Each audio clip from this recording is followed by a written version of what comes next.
அஸ்ஸலாமு அலைக்கும் வரஹ்மத்துல்லாஹி வபரகாத்துஹு. இன்றைக்கி நம்ம என்ன டாபிக் பார்க்க போகிறோன்னா, நபி வழி மருத்துவம்.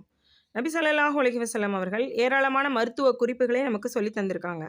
அதில் எளிய மருத்துவம் இந்த பழங்களில் உணவு மூலியமாக நமக்கு சொல்லி தந்திருக்காங்க. நோய் வரதுக்கு முன்னாடியே அந்த நோயை விட்டு எப்படி பாதுகாக்கிறதுன்ற வழியும் நம்மளுக்கு சொல்லி தந்திருக்காங்க.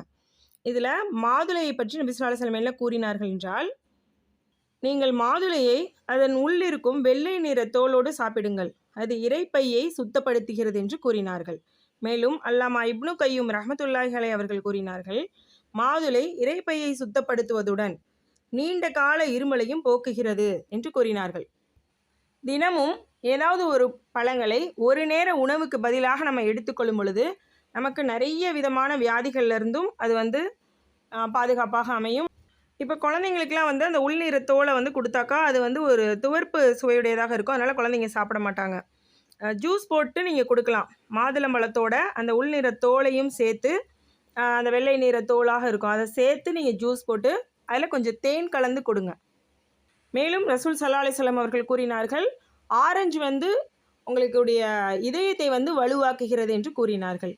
ஆகையினால இன்ஷா அல்லாஹ் தொடர்ந்து ஏதாவது ஒரு பழத்தை தினமும் சாப்பிடக்கூடிய பழக்கத்தை நம்ம ஏற்படுத்திக்கணும். இன்ஷா அல்லாஹ் தொடர்ந்து நபி ஸல்லல்லாஹு அலைஹி வஸல்லம் அவர்களுடைய மருத்துவ குறிப்பு நம்முடைய சேனலில் வர இருக்குது. அல்லாஹ் போதுமானவன். அஸ்ஸலாமு அலைக்கும் வரஹ்மத்துல்லாஹி வபரகாத்துஹு.